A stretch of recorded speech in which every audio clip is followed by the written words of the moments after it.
So my name is Matty P. I'm a pharmacist. I am 40 years old and I am from Melbourne, Australia. So I originally wanted to be a film director and a filmmaker. I wanted to make music videos for a living, but my parents threatened to cut me off and crush my dreams unless I studied pharmacy. And so I completed my Bachelor of Pharmacy, hated working as a pharmacist, and here we are, me now working for Big Pharma. I actually currently medically educate specialists as to how to best use the products that I work on.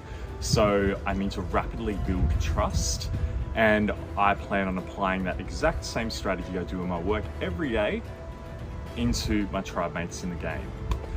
I think it's just, friends would describe me as immediately making an impact, very approachable, very friendly, very lovable, and I'm going to use all of that to my advantage in that game. And I'm just going to add in here, he's got the best laugh you've ever seen.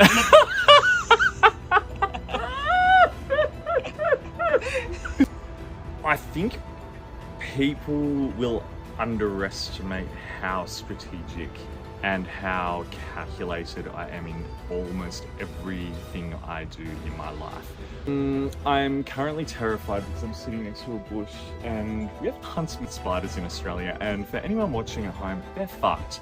And they're everywhere and I'm in constant fight or flight mode. But if this gives you any indication how I'm gonna react when I sleep on the ground, whether there are rattlesnakes, whether there are ticks, whether there are I don't know what other bugs you have over there, gonna bite me, gonna eat me. Like, people say Australia is bad. This sounds way scarier and I don't want to go there, but I also do because I love Survivor. So I want to play the game, but I'm gonna be very uncomfortable. You're probably gonna see me cry a lot. I am scared. I'm really scared. So surviving Real Foot is unique.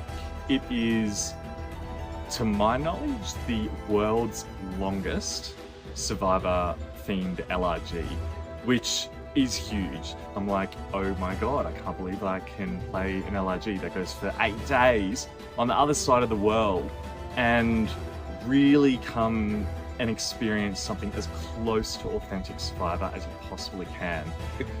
The social strategy I'm going to employ in surviving Real Foot is, number one, survive the elements.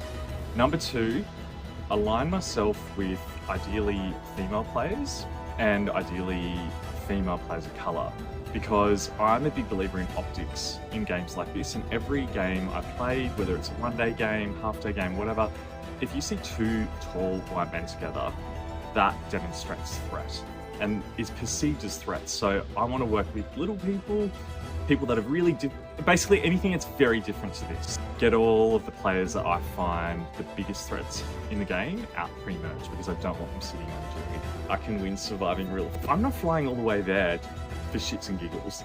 I am flying there to make it to Final Tribal and to deliver the best pitch I've ever delivered in my life. If I were to be voted out first, it would be the biggest blindside ever. And I would probably cry myself to sleep that night for all the travel to Tennessee and to be voted out first. So someone would have got me good, real good. I'm probably going to be that guy that walks past some kind of flowering plant and within the first hour have an anaphylactic reaction and probably need to be medevaced. So that's probable as well. That may be more likely than being first boot. So pray for me, please.